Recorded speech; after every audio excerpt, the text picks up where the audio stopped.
Presenter today is Erin Pelletier, and she's from CARE, New England.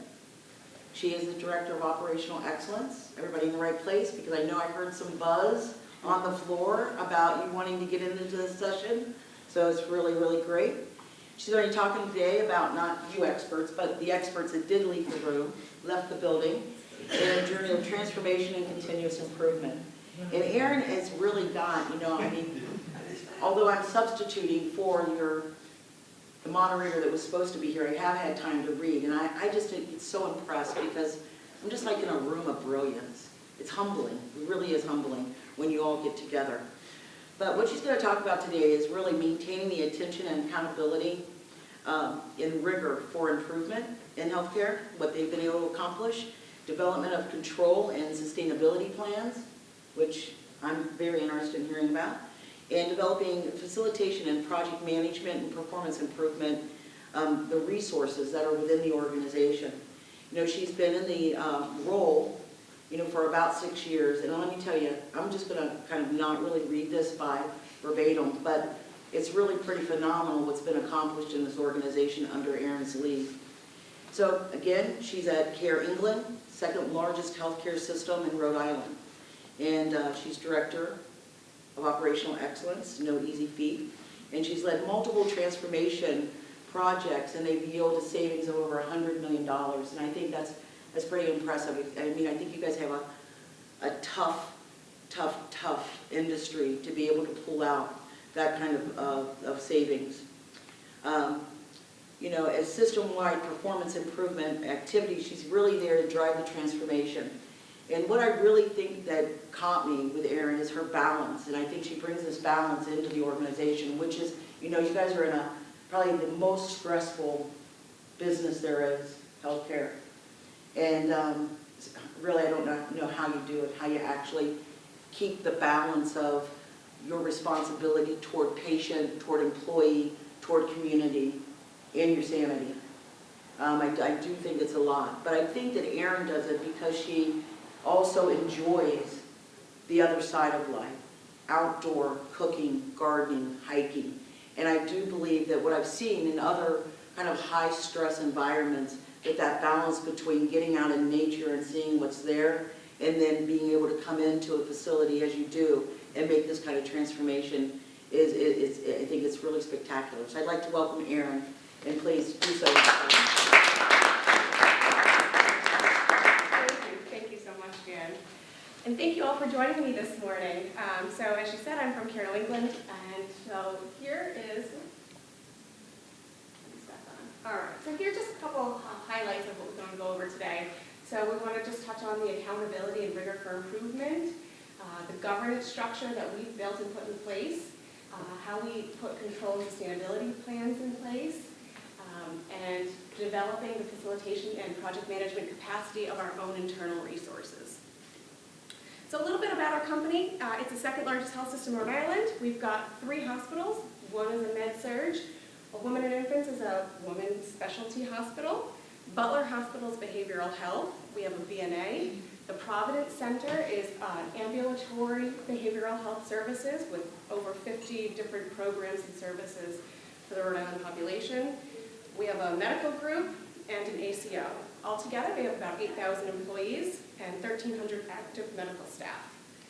We have an annual revenue of about $1 billion, and we are clinically affiliated with Brown University. And so if anyone else is from New England, you probably also have heard we're in the process of being acquired by Partners Healthcare. So it's a little fun for us. So we've been on improvement and transformation journeys for, I'd say, about 7 years. I heard a couple of our colleagues in here talking about the Baldrige journey. We started out on the Baldrige journey about 5-6 years ago. We submitted 3 applications, lots of learning, but for us it wasn't about getting the award or really trying for the award. We were using it as a blueprint for our transformation. As we said, I had the 3 different hospitals. We were really a federation of independent hospitals before we started the Baldrige journey. There was no shared services, there was no shared processes, it was just everyone operating on their own.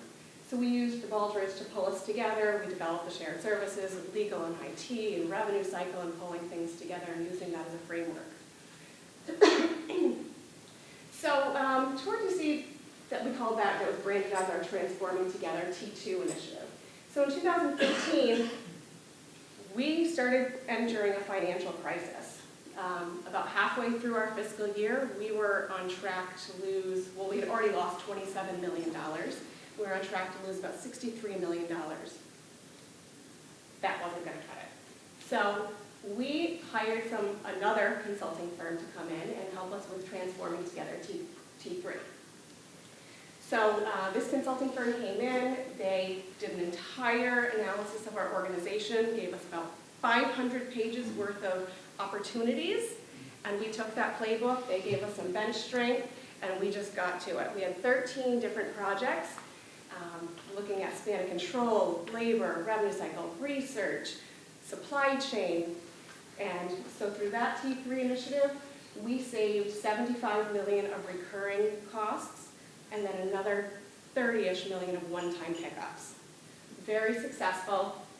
Still, at the end of that, we were losing $20 million a year. Not enough. At that time, we had a hospital in our system. It was a distressed hospital. The census was very low. I mean, we had days of 23 as our average daily census. For the other health systems, you know, you can't operate a hospital like that. Absolutely not. So we hired another consulting firm to come in and take a look at the options. You know, what can we do? Can we turn it into an ER, freestanding ER? What can we do with this? It's a huge property, really old. So they worked with us, and we did end up closing that hospital. Very politically driven, very difficult project. Still, we are not on our footing with that hospital closed. So we developed our own internal action plans. We'd seen what the consultants had done. We'd seen what we can do. We knew some additional opportunities that still existed. So we developed action plans, and we needed help to execute them. So we hired another consulting firm to come in. And it was great. And they just really came in and drove us. They helped us stand up a governance structure to really execute and hold people accountable. And so through that, we saved $30 million with those action plans. So now we're about breaking even. We're in pretty good financial footing again, and said, enough is enough. The staff, they're just hunkered down, they're burned out, they're tired, and said, we can't do this again. So we said, and we made a conscious decision that we are going to build up capacity and we're going to do this in-house. We've learned a lot from all of our different engagements. We learned what worked, we learned what didn't work, and so now we're going to turn this upside down and do it in-house. All the while, we've got in FY19, $26 million worth of action plans in flight right now. So I can't tell you which consulting firms, but I'm sure you recognize lots of these names, and we've used 7 up on this slide. So here we have the traditional 7 in 7 years. So we're ready to do it in-house. So on the left, we have the traditional model. This is where we were. It's very top-down. It's a lot of one-time improvements. There's not a lot of energy from the organization. The staff don't feel as engaged. They're not part of it. They're not developing the improvements. They're just enforced upon them. And so with this conscious decision, we're flipping it upside down. We are empowering the frontline staff. We're giving them the training and the tools to be able to improve their work. They see it every day. They know where a lot of the flaws are. We're training them to see those flaws and remove them. So they are empowered. We're striving for continuous improvement. We are very publicly talking about our financial situation. It's a little easier now. We're talking break even. And so that's really how we're flipping it upside down. So for us, the requirements for success is you have to have an imperative for change. Our financial situation was our imperative. It was very public. It was all across the media. So everybody knew it and felt it. We needed to, our true norths, if you will, are driving quality, access, and service. So all of our initiatives align to those 3. Our CEO feels it, he has a strategic vision, and he communicates very, very openly. He's out there in town halls, we've got newsletters, he does luncheons, he's constantly out with the staff. And furthermore, he has a way of modeling this behavior. So people can see in the decisions that he makes, we can see that we have to tighten our belts, we have to continue to improve.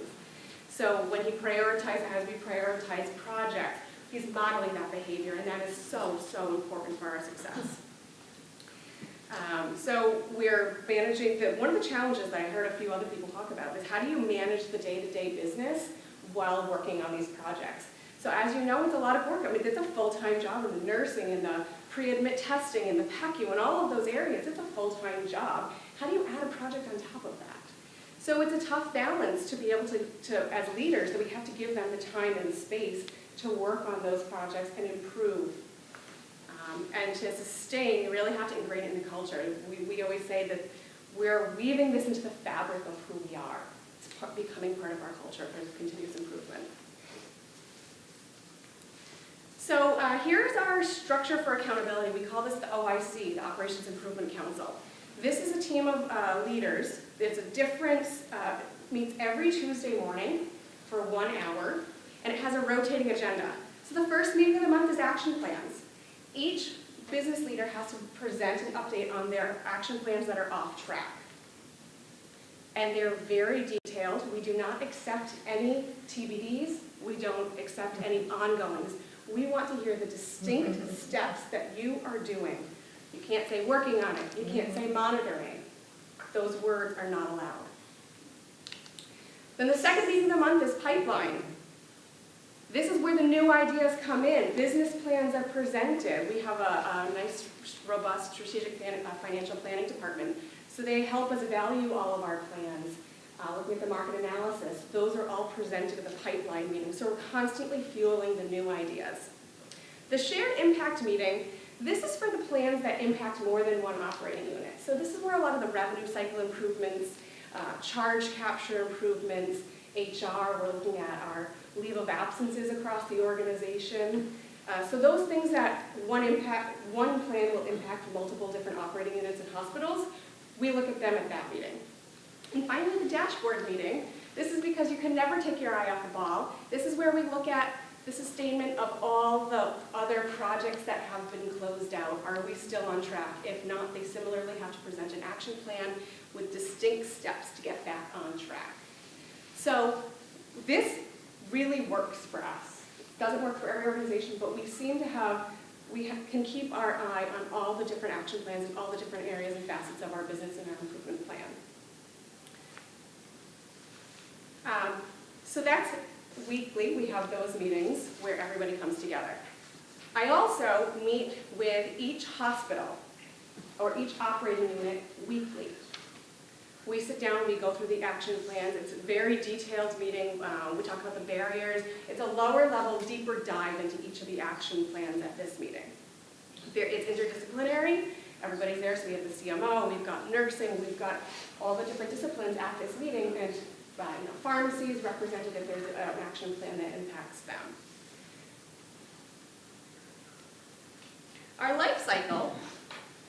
So we have monthly operating reviews. Really anybody can bring an action plan idea forward. We just ask the questions, how can we better serve our population? How can we better bill or get paid for the services that we do? Where can we better manage our costs? Any of those ideas can come forward to those weekly action plan meetings at the operating units. We do a feasibility analysis, we quantify it. Is there real value here? Is the juice worth the squeeze? Type questions, we go through that. If the operating unit endorses it, then it goes into the formal process. It gets presented at the pipeline meeting. All the leaders across the organization get to see the plans, see what the impacts would be. HR and marketing have a better understanding of what it is that we're working on. IT can see what will they need to do to support this action plan. It goes through a phase of implementation, and then it goes to the dashboard where we realize, monitor, and control. So that's our life cycle. Here is just some ideas that we have been working on. So category A plans are things that we're working on that are in the budget. We pre-planned for them, we know what it's worth, we built them into the budget for the year. Category B plans are things that come up throughout the year. They're not built into the budget, but there's still real opportunities that we're working on. And category C are pipeline. They haven't started yet, they're in the pipeline. We're still working on quantifying them. They're coming forward. So you can see we have it broken down into different categories of growth, the revenue cycle, labor, and then non-labor. Here's a sample of our Excel dashboard that we use. What we do is it's broken out, if there's a different facility that we're tracking the period by which the results are being reported for, the year-to-date result. The threshold is the minimum level that we will accept, and the target or the goal is what we are building into the budget to realize. We have a status indicator, tells you if it's measured monthly or year-to-date. Desired direction, some things we want to go up, some things we obviously want to go down, and then we can see a monthly trend after that. So in order to keep this new program alive for us, our OpEx program, we developed a training curriculum. It's 9 hours, it's 3 weeks in a row, so if it's Friday, it's 3 hours in the afternoon on Fridays. We develop the content in-house. We have 5 Lean practitioners throughout the organization, and they all cycle through and help teach the program. That actually has been really well received by the organization. At first we were planning to just have one core facilitator, and the feedback was actually that the organization likes the varied disciplines coming through and teaching the curriculum. So we have targeted the managers and directors first. We want them to be able to understand the Lean improvement process and be able to support their employees as that starts to get rolled out. At the same time, we have 3 core Lean projects that we're working on. One is looking at the entire life cycle or value stream of our operating rooms from start to finish. So as people go through this Lean program, they get pulled into that program, into those projects, and can help, whether it's documentation or with observations and go into the Gemba. So they're helping support that project and get some real life experience. They can bring it back to their departments. So here you can see a little bit of our turnaround. So in 2017, we did end up losing $47 million. And then you can see throughout FY18 where it really started to take hold. For financial reasons, the obligated group is everything without Memorial Hospital, which is what we closed. So we still have it on the books, obviously, because there's still spend down for what the operations when it was opened. So without Memorial, we did have a positive operating margin, $6 million. So that's our story. I'd like to open. Thank you. Do we have any questions? Yes. So I can empathize with you about going, Stephen Delacado, Bristol Myers Squibb. I can empathize with you about going through consulting groups, and it always amazes me how management always feels like consulting groups are much more than your in-house experts. Or you're bringing in yet another group. So we're on 4 over the last 4 years. So okay. we're on a pretty good trend there. How come none of those consulting groups came up with your solution? Well, so it evolved. With each different group, they had a different asset that they brought to it. And so our solution pulled the best of each of the different experiences. Yeah, I was going to ask a relatively similar question. I'll ask the follow-up question instead. So how did you go about selecting which consultants to work with, and what were the different assets that each one brought along? So our board and CEO did the selection Okay. of the consulting group. So in some cases, So you really had the right people making the choice for you. yeah, the ones that. Sorry. So some of it was based on prior experiences. Rhode Island's a small state, so that's really the That's why you decision. brought into it. Yeah. All right. Thanks. I think you're first. With the financial state of your organization, how did you convince your C-suite to provide the team with protected time so they can do the daily management of their, KPIs and also improvement efforts as well. I think it really is with the imperative for change. We feel it all the way top down that we need to do this. But at the same time, with the quick and early wins, they're seeing the excitement and the momentum. And I just gotta say, it's a completely different organization culturally than it was 6 years ago. Staff feel empowered and they're proud and they're happy and you can see it. And the best thing is when, someone comes up to you and says, hey, I heard what you did over there. Can you come in and can you do that to my department? There's no secret sauce. I mean, they led the change. They knew where the issues were and they made the improvements. They piloted it. They did their PPSAs. So that really is. So as far as protected time, the managers see it and they feel it, and that's the decision of the staffing, the way that they can staff their department. That's great, because I know our organization is very particular about keeping their budget, or in the labor costs, at a certain Yes, mark, so, our garden post, right? right. So, thank you. Yeah. So what we did in our hospital is to be able to allow frontline staff to have that time. They clock out of their unit and clock into my department. So I take on the burden, and then that way it keeps their budget in line. And they can backfill, so that way we have coverage, patients aren't suffering. I mean, we've got all that covered, and then they just go into my budget. That's great.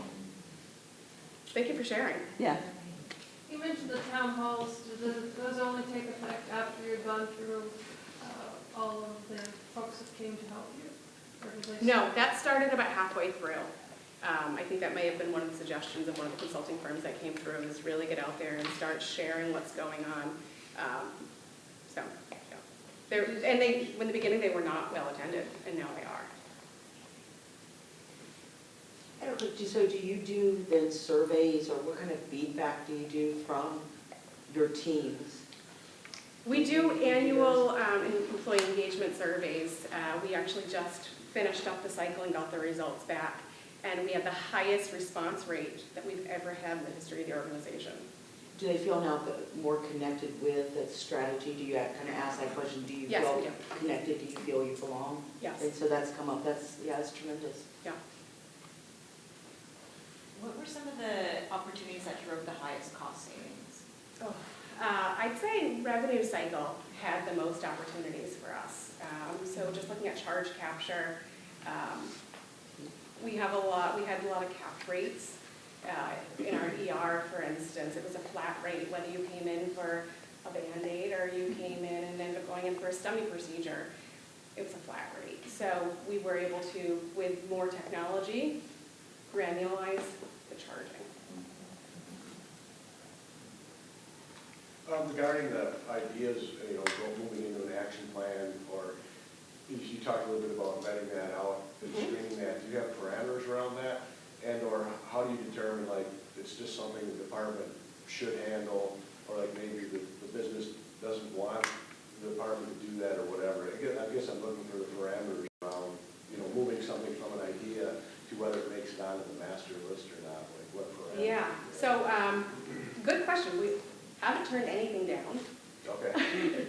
But we have looked at the quantification, and we've had some really great ideas, and after going through the quantification process, it turned out that opportunity wasn't what we originally thought it was.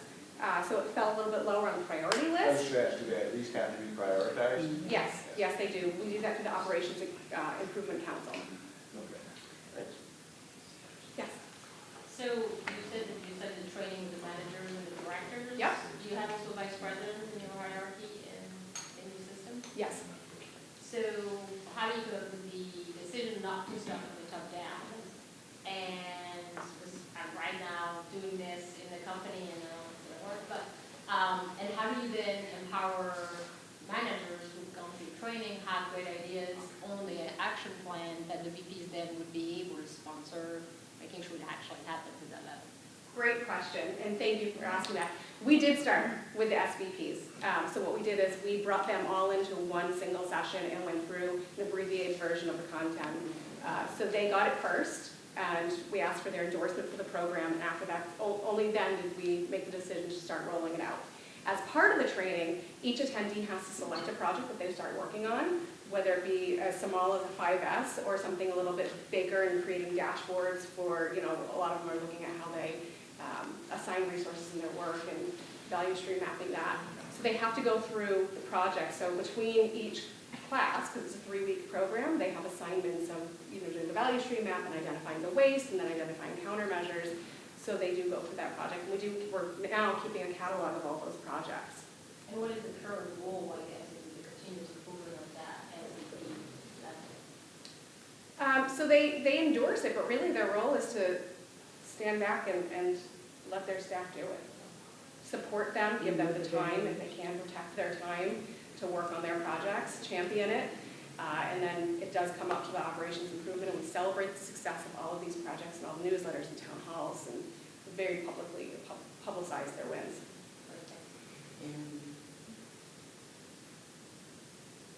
Okay, well, thank you all so much. I'll be around. Here's my contact